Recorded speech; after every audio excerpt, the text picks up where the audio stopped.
TSC टिचरको निमाविको लाइसेन्सको form चाहिँ खुलिसक्यो। अब यसलाई हेर्ने कसरी भन्ने अब मैले भन्न गइराखेको छु। tsc.gov.np मा क्लिक गर्ने अनि एकछिनमा तपाईँको अगाडि यस्तो वेबसाइट चाहिँ खुल्छ। अब तपाईँ यहाँ डटमा हेर्ने जहाँ विज्ञापन अध्ययन अनुमति पत्र लेखेको छ त्यसलाई अलि माथि गर्दै जाँदाखेरि यहाँ आउँछ। यहाँ आउँदाखेरि विज्ञापनमा हेर्दा यहाँ आइसकेको छ निम्न माध्यमिक तहको अध्यापन अनुमति पत्रको विज्ञापन हैन। अब यहाँ क्लिक गर्ने, क्लिक गरिसकेपछि अलि माथि स्क्रोल गर्ने अनि यहाँ आइसक्यो तल निम्न माध्यमिक तहको अध्ययन अनुमति पत्रको विज्ञापन सम्बन्धी सूचना पुरा हेर्न क्लिक गर्नुहोस्। त्यसमा क्लिक गर्ने अनि यसको चाहिँ विज्ञापन नम्बर 44/08283 लेखा छ अनि परीक्षा किसिम लिखित परीक्षा, दरखास्त दस्तुर चाहिँ 700 अनि अन्तिम मिति चाहिँ कार्तिक 10 गते अनि डबल दस्तुरको मिति कार्तिक 17 गतेसम्म र 18 वर्ष लास्ट डेटसम्म पुगेको हुनुपर्ने। लास्ट डेट चाहिँ कहिलेसम्म छ? कार्तिक 10 गतेसम्म।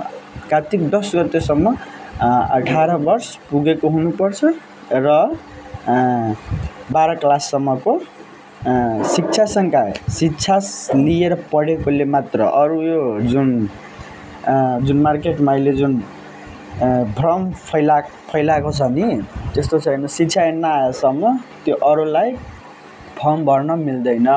शिक्षा लिएर पढाएको छ उसलाई मात्र चाहिँ यो फर्म भर्न मिल्छ खासमा। त्यसमा नि फेरि 18 वर्ष कार्तिक 10 गतेसम्म पुगेको हुनु। डबल दस्तुरमा उसको उमेर 18 वर्ष पुग्यो भने त्यस्तोलाई फेरि मान्य हुने छैन त्यस्तो खाले। अनि यसमा अब फर्म भर्नका लागि यहाँ लेखा छ लाइसेन्स tsc.gov.np मा क्लिक गर्ने अनि फर्म भर्ने तरिका चाहिँ म भनिदिन्छु। बरु परीक्षा केन्द्र त्यो आफै तोक्न सक्नुहुन्छ कहाँ कुन जिल्लामा। त्यो आफै प्रदेशमा चाहिँ चुन्ने गर्छ। प्रदेशमा जुन ठाउँमा पनि फाल्न सक्छ।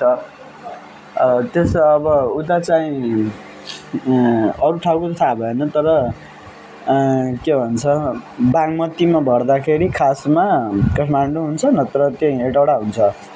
अनि यता 2 नम्बर प्रदेशको फर्म भर्दाखेरि थाहै हुँदैन कहाँ हुन्छ जहाँ पनि फाल्न सक्छ। त्यही भएर तपाईँ कहाँबाट सजिलो हुन्छ भनेर आफै फर्म भर्ने अनि 10 महिने तालिम पुरा गरेको वा 200 पूर्णाङ्कको शिक्षा सम्बन्धी विषय सहित